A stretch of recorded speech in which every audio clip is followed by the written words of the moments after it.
kelompok 10 akan melakukan simulasi follow up audit internal mengenai KPR. Saya Ulfatul Hasanah dan rekan saya Joy Amanda, dan saya Armida Raptama Sagala. Saya Muhammad Reza. Selamat menyaksikan. Selamat siang Pak, Bu. Saya dari tim audit internal pusat hadir untuk melakukan proses follow up atas temuan audit KPR yang dilakukan bulan lalu. Apakah sekarang waktu yang tepat untuk kita mulai? Selamat siang Bu, silakan, kami sudah menyiapkan semua dokumen dan data yang relevan. Bila diperlukan, tim staf kredit juga standby untuk memberikan informasi tambahan. Saya akan mencatat seluruh proses percakapan dan hasil diskusi ini sebagai bagian dari laporan resmi tidak lanjut audit. Baik, berdasarkan laporan audit tanggal 6 Mei 2024, kami mencatat terdapat permohonan KPR yang diproses tanpa adanya dokumen validasi status pekerjaan debitur seperti surat keterangan kerja atau surat gaji, dan jelaskan mengenai plafon kredit yang disetujui, tenor dan cicilan per bulan, suku bunga, dan dokumen yang dibawa saat akad. Mohon dijelaskan langkah apa saja yang telah dilakukan pihak cabang sebagai tindak lanjut.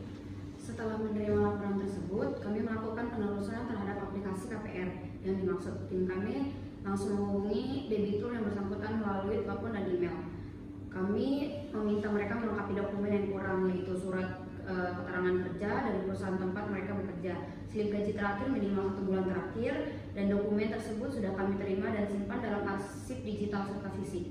Mengenai plafon kredit yang disetujui sebesar 250 juta tenor 3 tahun, cicilan per bulan sebesar 3 juta dengan suku bunga tetap 10% per tahun. Untuk dokumen yang dibawa saat akad seperti identitas diri atau KTP dan NPWP serta dokumen asli lainnya. Baik, bagaimana cara pihak cabang memastikan keaslian dari dokumen-dokumen tersebut? Kami memiliki prosedur verifikasi berlapis, Bu.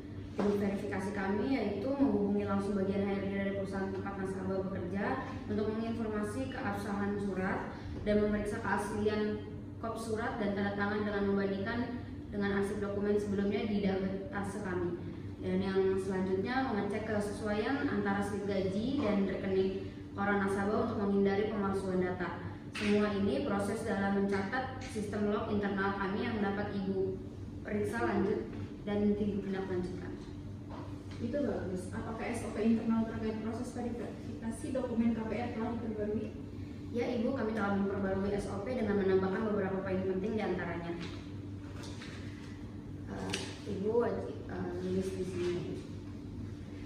Wajib checklist untuk dokumen pekerjaan seperti surat kerja, slip gaji atau T usaha.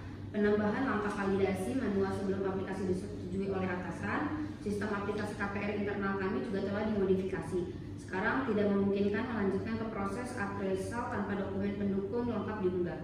Silakan dicek mengenai SOP KPR terbaru dari tim kami. Bagaimana dengan kesiapan staf? Apakah pembaruan SOP ini sudah disosialisasikan dan dijelaskan secara menyeluruh?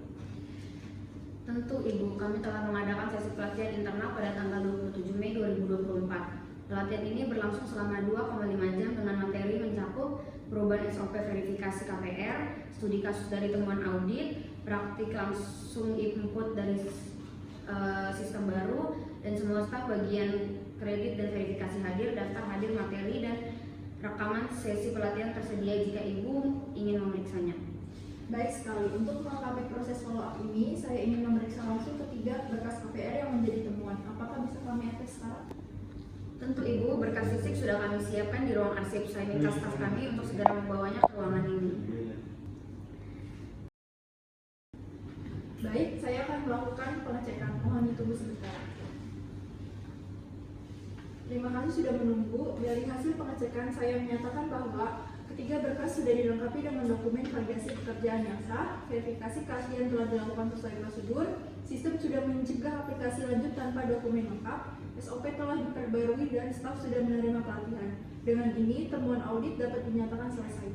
Kami ucapkan terima kasih atas pengarahannya. Kami juga akan menjadwalkan audit internal rutin tiap bulan untuk menjaga konsistensi implementasi SOP ini. Langkah ini sangat kami apresiasi. Kami akan mencatatnya sebagai bagian dari continuous improvement proses kredit di cabang ini. Bila tidak ada hal lain, maka sesi ini saya tutup. Semua poin pembahasan dan hasil verifikasi telah dicatat dan akan dituangkan dalam laporan resmi tindak lanjut audit. Terima kasih atas kerjasamanya. Terima kasih. Sekian dari kelompok kami.